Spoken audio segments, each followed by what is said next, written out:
तो उत्तराखंड में अब कोरोना कहीं ना कहीं डरा रहा है। लोगों में भय की स्थिति भी हो रही है क्योंकि लगातार जो केस हैं वो बढ़ रहे हैं। पिछले 24 घंटे में तकरीबन 3000 नए केस आए हैं।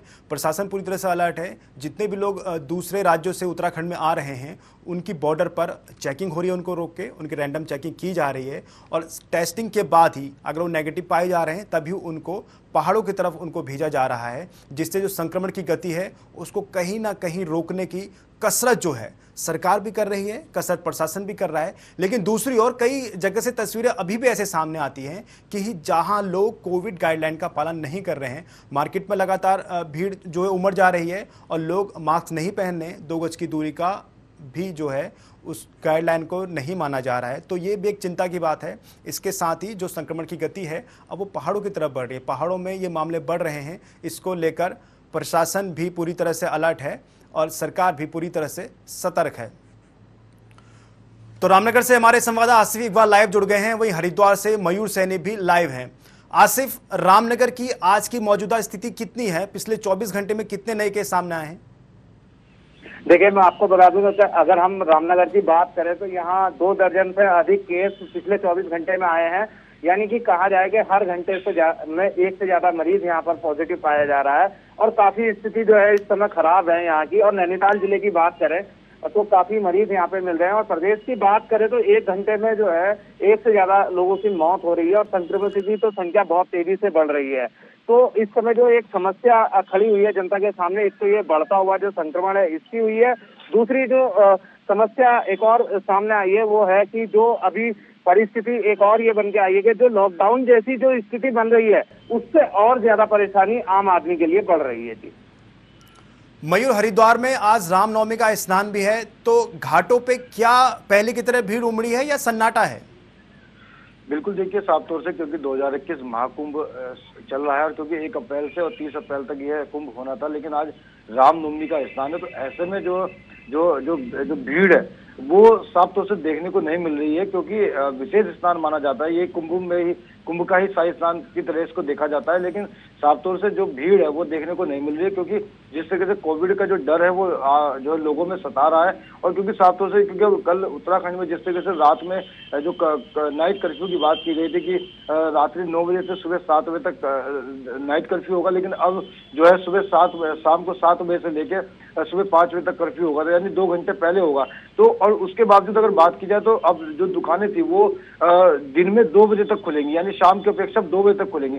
तो अब धीरे धीरे जो है लॉकडाउन की तरफ कहीं ना कहीं बढ़ रहे हैं और जिस तरीके से 2 बजे दुकानें खुलेंगी तो 2 बजे के बाद पूर्ण तरह प्रतिबंध होगा और उसके बावजूद रविवार में पूर्ण प्रतिबंध होगा। तो साफ तौर से जो लोगों में एक भय का डर जरूर दिख रहा है क्योंकि लोग जो है कोरोना की तरफ, जो कोरोना है क्योंकि आजकल जिस तरीके से पूरे देश में हाहाकार मची हुई है और जिस तरह से ऑक्सीजन सिलेंडर को भी नहीं मिल पा रहे हैं और स्वास्थ्य विभाग में भी हड़कंप मचा हुआ है, तो ऐसे में जो स्थानीय जो लोग हैं जो लोग हैं वो कहीं ना कहीं काफी डरे हुए हैं। और जिस तरीके से मैंने आपको बताया कि आगामी जो कुंभ चल रहा है, कुंभ में जो 12 और जो 14 अप्रैल का जो शाही स्नान हुआ था, जिला प्रशासन मेला प्रशासन ने माना है कि लगभग 50 लाख श्रद्धालु धर्मनगरी हरिद्वार में पहुंचे थे और कहीं ना कहीं जो ये संक्रमण फैला है ये कहीं ना कहीं जो स्नान करने जो श्रद्धालु आए थे उनकी वजह से कहीं ना कहीं ये संक्रमण फैला है। तो साफ तौर से स्नान की बात करें तो स्नान इतना बिल्कुल खास नहीं स्नान हो रहा है क्योंकि लोगों में जिस तरीके से बह है, तो आने वाले जो श्रद्धालु है क्योंकि उनको बॉर्डर पर ही रोका जा रहा है क्योंकि RT-PCR की जो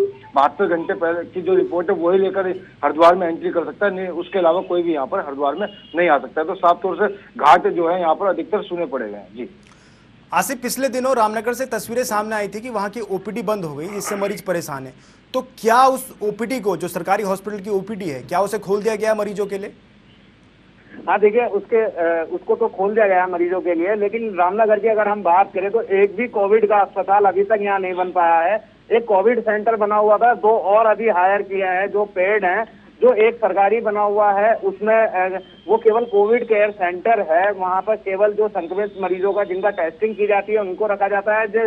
या जो बहुत माइनर पॉजिटिव होते हैं या उनकी स्थिति ठीक होती है उनको रखा जाता है, लेकिन सीवियर केस में सबको हल्द्वानी भेज दिया जा रहा है। तो ये अपने आप में एक दुर्भाग्य की बात है। और जो दूसरी सबसे बड़ी समस्या है कि जो अभी जो लोग जो दिल्ली में जिस तरह से लॉकडाउन लगा वहां से लोग भागना शुरू हो गए हैं और तमाम लोग पहाड़ों को जा रहे हैं, उससे भी संक्रमण बढ़ रहा है। और इसके साथ ही मैं आपको ये बता दूं कि एक जो बड़ी स्थिति खराब हो रही है वो ये हो रही है कि अभी तक भी जो एक तरह से लोगों को ये समझ नहीं आ रहा है कि क्या लॉकडाउन है या नहीं है, कहाँ जाए, क्या करें, एक बड़ी समस्या ये बन गई है जी। मयूर, हरिद्वार में कुंभ चल रहा है, तो जो साधु संत वहां आए हैं तो क्या उनकी टेस्टिंग के बाद ही उनको भेजा जा रहा है उनके गंतव्य तक? बिल्कुल, देखिए मैं आपको बता दूं, क्योंकि जिस तरीके से 2021 का महाकुंभ चल रहा है और क्योंकि इससे पहले जो निरंजनी अखाड़ा पड़ता है और जूना अखाड़ा, दोनों ने अपने जो है जिस तरीके से संक्रमण लगातार बढ़ता जा रहा था कोरोना वायरस का, तो उसको लेकर कुंभ की समाप्ति कर दी गई थी। लेकिन जो कुछ अखाड़े, इसमें जो दिगंबर अखाड़ा, निर्मोही अखाड़ा, और उन अखाड़ों ने साफ तौर से कहा था कि जो हमारा जो 27 अप्रैल का स्नान है वो हम करेंगे। और उसके लिए प्रधानमंत्री जो नरेंद्र मोदी हैं उन्होंने प्रतीकात्मक रूप से जो है एक संदेश भी दिया था कि संतों को कि कम जाए और स्नान करें। लेकिन साफ तौर से, क्योंकि जिस तरह से जैसा मैंने आपको बताया, शाही स्नान हुए 12 और 13 अप्रैल का, 50 लाख से ज्यादा श्रद्धालु हरिद्वार में पहुंचे। उसके बावजूद क्योंकि जो संत थे उनके अनुयायी थे, सबने गंगा में जो हर की पैड़ी में ब्रह्मकुंज में स्नान किया। लेकिन उसके बाद एक संक्रमण जो है लगातार यहाँ पर फैला। स्वास्थ्य विभाग में हड़कंप मचा, संतों की टेस्टिंग कराई गई। लेकिन जब लगातार संतों की टेस्टिंग कराई गई तो लगातार दिन प्रतिदिन संत जो है कोरोना पॉजिटिव होते चले गए। उसमें से 2 महामंडलेश्वर जो है उनकी जो है कोरोना से मौत भी हो गई थी। उसके बाद और स्वास्थ्य विभाग में हड़कंप मचा, लगातार टेस्टिंग अभी जारी है। लेकिन अगर धीरे धीरे हम बात करें तो कुछ जो बड़े अखाड़े थे, जैसा मैंने आपको बताया, तो धीरे धीरे कर वो अपने यहाँ से प्रस्थान अपने चले गए हैं, दूसरे तरफ चले गए हैं। और अब कुंभ जो है बचा है वो सीमित ही बचा है। तो देखा जाए तो साधु संतों में लगातार जो है यहाँ से जाने की प्रक्रिया। आज जैसे कि आज मुख्यमंत्री हैं तीरथ सिंह रावत, वो भी आज हरिद्वार के दौरे पे हैं और वो आज संतों से जूना अखाड़े में मुलाकात करेंगे और शांति कुंज में भी जाएंगे। और ऐसी आशंका जताई जा रही है कि जिस तरीके से कोविड का मामला चल रहा है तो अधिकारियों के साथ बैठक भी आज यहाँ पर कर सकते हैं। तो साफ तौर से जैसा मैंने बताया कि कुंभ चल रहा है, तो कुंभ के मद्देनजर संतों में एक भय भी बना हुआ है कि कोरोना जिस तरीके से फैला, जो उनके अनुयायी थे वो भी यहाँ से धीरे धीरे कर जा रहे हैं। लेकिन जो टेस्टिंग यहाँ पर चल रही है और टेस्टिंग लगातार चल रही है, तो दिन प्रतिदिन यहाँ पर जो है कोरोना के जो मरीज है वो लगातार यहाँ पर बढ़ रहे हैं। जी आसिफ, परिवहन निगम ने दावा किया था कि जो भी बाहर से गाड़ियां आएंगी सभी यात्रियों की टेस्टिंग करके ही आगे भेजा जाएगा, तो क्या उस दावे पे कोई काम भी हो रहा है या केवल दावा ही हुआ था? नहीं, देखिए, इसमें परिवहन निगम की अच्छी पहल थी और उसमें जो है कहीं ना कहीं चिकित्सा महकमे के साथ मिलकर के ऐसा किया जा रहा है कि जो दिल्ली से जो रामनगर बसें आ रही हैं वो सीधे रामनगर, और जो दिल्ली से हल्द्वानी जा रही हैं सीधे हल्द्वानी, केवल वही यात्री उसमें सफर कर रहे हैं और रास्ते में किसी को नहीं उतारा जा रहा है। और वहां भी उनको एक अलग स्थान पर पहले उनकी टेस्टिंग कराई जा रही है, फिर उनको छोड़ा जा रहा है। लेकिन इस सबके बीच में आपको एक चीज बताना चाहूंगा कि देखिए, चाहे देश की सरकार हो या प्रदेश की सरकार हो, जब तक इस पर एक नीति स्पष्ट नहीं होगी कि किस तरह के नियम लागू रहेंगे और किस तरह से क्रमबद्ध तरीके से कितने दिन के बाद कितना नियम लागू होगा, कैसे होगा, इस पर जब तक एक पूर्ण SOP या पूर्ण एक आदेश जारी नहीं होता, पूर्ण एक निर्णय नहीं निकलता, तब तक जो है रामनगर प्रदेश या देश की जनता जो है तब तक असमंजस की स्थिति में है और कुछ समझ में लोगों को नहीं आ रहा है। इसकी वजह से तमाम लोग गलतियां कर रहे हैं और तमाम जो है दिक्कतों का सामना भी करना पड़ रहा है। जी, तो लोग कहीं ना कहीं असमंजस की स्थिति में हैं क्योंकि जो गाइडलाइंस हैं वो साफ तौर पर साफ नहीं है, लोगों को समझ में नहीं आ रही है। आसिफ, आपका बहुत बहुत शुक्रिया। तो लगातार उत्तराखंड में कोरोना का ग्राफ लगातार बढ़ रहा है, जिसको लेकर प्रशासन पूरी तरह से अलर्ट है। सरकार भी पूरी कोशिश कर रही है, लेकिन जो संक्रमण की रफ्तार है उसको फिलहाल रोका नहीं जा पा रहा है, वो धीरे धीरे लगातार बढ़ रहा है। उत्तराखंड के राज्य मंत्री स्वामी यतीश्वरानंद ने अधिकारियों की क्लास लगा दी। दरअसल हरिद्वार में अटल गेस्ट हाउस में गन्ना राज्य मंत्री स्वामी यतीश्वरानंद ने जिले में कोविड की स्थिति पर समीक्षा बैठक बुलाई थी, जिसमें स्वास्थ्य विभाग और नगर निगम के अधिकारी गैर हाजिर रहे। अधिकारियों को सूचना देने के बावजूद भी बैठक से सब वो गायब थे, जिसके बाद जो मंत्री है राज्य मंत्री स्वामी यतीश्वरानंद, उनका पारा चढ़ गया और उन्होंने अधिकारियों को लापरवाही नहीं बरतने की नसीहत भी डाली। स्वामी यतीश्वरानंद ने बैठक से गैरहाजिर रहने वाले अधिकारियों को 36 घंटों के अंदर लिखित स्पष्टीकरण देने के निर्देश भी दिए हैं। यतीश्वरानंद ने कहा कि अधिकारी कोविड महामारी को लेकर गंभीर नजर नहीं आ रहे हैं। अधिकारियों की ये लापरवाही बर्दाश्त नहीं की जाएगी। अगर किसी भी लापरवाही की वजह से कोरोना पेशेंट की जान जाती है तो अधिकारी पर जो है कड़ी कार्रवाई की जाएगी। तो राज्य मंत्री यतीश्वरानंद जो है उन्होंने अधिकारियों की क्लास लगा दी, क्योंकि कोविड की समीक्षा बैठक हरिद्वार में बुलाई गई थी, लेकिन उस बैठक से जो मुख्य अधिकारी थे, जो मेन अधिकारी थे, वो नदारद थे, वो गायब थे। उनको पहले सूचना दे दी गई थी, लेकिन उसके बावजूद भी अधिकारी मीटिंग में नहीं आए। तो इस पूरी खबर पर मयूर सैनी भी हरिद्वार से जुड़े हुए हैं, लेकिन पहले सुना लेते हैं कि यतीश्वरानंद ने अधिकारियों से क्या कुछ कहा। कई अधिकारी यहाँ पर नहीं आए। मैंने उनका कारण पूछा वो क्यों नहीं आए। एक दो अधिकारी ने तो ये कहा कि मेरे को सूचना ही नहीं है, और जिस व्यक्ति ने सूचना देने का जिम्मेवारी थी, मैं समझता हूँ अगर सूचना नहीं दी गई है ये उनकी गलती है। और दूसरा, मैंने अभी आदेश किया कि जो अधिकारी आज की बैठक में नहीं आए, उनको सूचना थी, वो क्यों नहीं आए, क्या कारण था, वो आने वाले 36 घंटे के अंदर स्पष्टीकरण मैंने मांगा है, वो लिख कर देंगे। मैं इस बैठक में इसलिए नहीं आया, इस कारण से नहीं आया। समझता हूँ जिस भी व्यक्ति की लापरवाही से मरीज बचेगा नहीं। अगर ये बात प्रमाणित होगी है कि अगर ये मरीज बच सकता था, अगर ये व्यक्ति लापरवाही नहीं करता, उस अधिकारी पर भी कार्रवाई होगी। अगर किसी अधिकारी की लापरवाही के कारण अगर मरीज की मौत हो जाती है। मयूर, कोविड लगातार हरिद्वार में बढ़ रहा है, मंत्री जी खुद एक्टिव हैं, लेकिन कहीं ना कहीं जो अधिकारी हैं वो सोए हुए हैं क्या?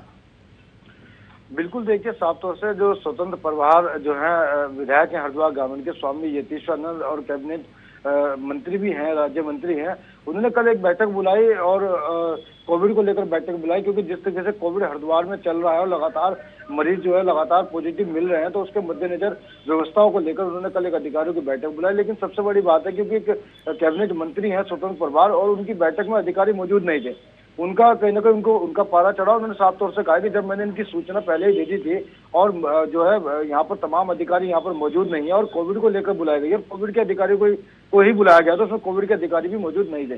तो ऐसे में जिस तरीके से कोविड का मामला चल रहा है और जो आम स्थानीय जो लोग हैं या श्रद्धालु हैं या लोग जिस तरीके से कोरोना को लेकर तड़प रहे हैं, तो ऐसे में जब अधिकारी इतनी लापरवाही बरतेंगे तो जो स्थानीय जो लोग हैं उनका क्या होगा। तो साफ तौर से जो स्वामी यतीश्वरानंद है वो काफी गुस्सा देखने को मिला और उन्होंने साफ तौर से कहा कि 36 घंटे का टाइम उन्होंने दिया है कि जो अधिकारी यहाँ पर नहीं आए उन्होंने जो है स्पष्टीकरण मांगा है कि अगर वो अपना स्पष्टीकरण नहीं देंगे तो उनके खिलाफ कार्रवाई यहाँ पर की जाएगी और उनकी जवाबदेही होगी। तो साफ तौर से क्योंकि जिस तरीके से कोविड चल रहा, तो ऐसे में मंत्री जी भी खुद एक्टिव हो गए हैं कि किसी प्रकार की दिक्कतों का सामना जैसे स्थानीय लोगों को चाहे उनके जो हरिद्वार ग्रामीण की विधानसभा पड़ती है, क्योंकि अधिकतर क्षेत्र जो है वो गाँव से भी जुड़े हुए हैं, तो गांव में संक्रमण अभी तक नहीं फैला। अगर ना फैले तो उसको रोकते हुए तो देखते हुए ये बैठक बुलाई गई थी, लेकिन जिस तरीके से अधिकारी नहीं पहुंचते तो कहीं ना कहीं लापरवाही जरूर यहाँ पर साफ तौर से देखने को मिल रही है। जी ठीक है मयूर, तमाम जानकारी के लिए आपका बहुत बहुत शुक्रिया। तो हरिद्वार में राज्य मंत्री यतीश्वरानंद ने बैठक बुलाई थी, कल अधिकारियों को बुलाया गया, कोविड की समीक्षा बैठक होनी थी, लेकिन जो अधिकारी थे वो नहीं पहुंचे, जिसके बाद मंत्री साहब नाराज हो गए और अधिकारियों को 36 घंटे के अंदर लिखित में स्पष्टीकरण मांगा गया है कि आखिर वो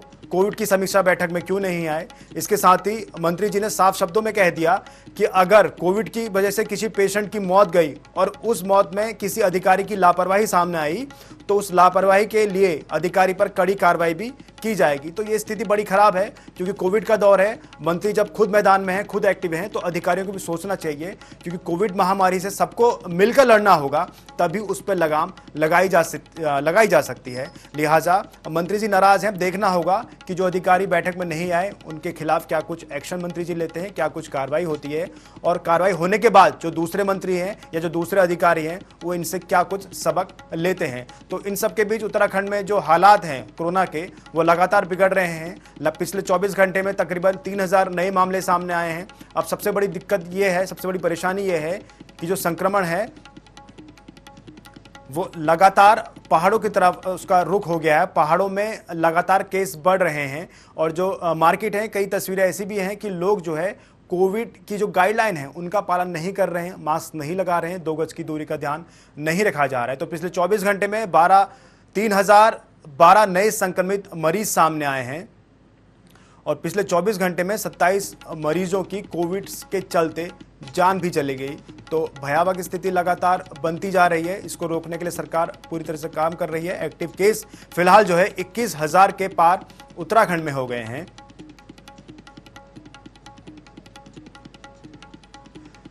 सबसे ज्यादा जो स्थिति खराब हो रही है वो देहरादून की हो रही है। 999 कोरोना संक्रमित पिछले 24 घंटे में।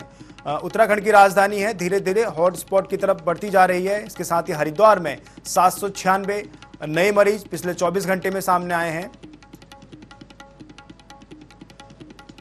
वहीं अगर नैनीताल की बात की जाए तो 258 कोविड पेशेंट पिछले 24 घंटे में सामने आए हैं।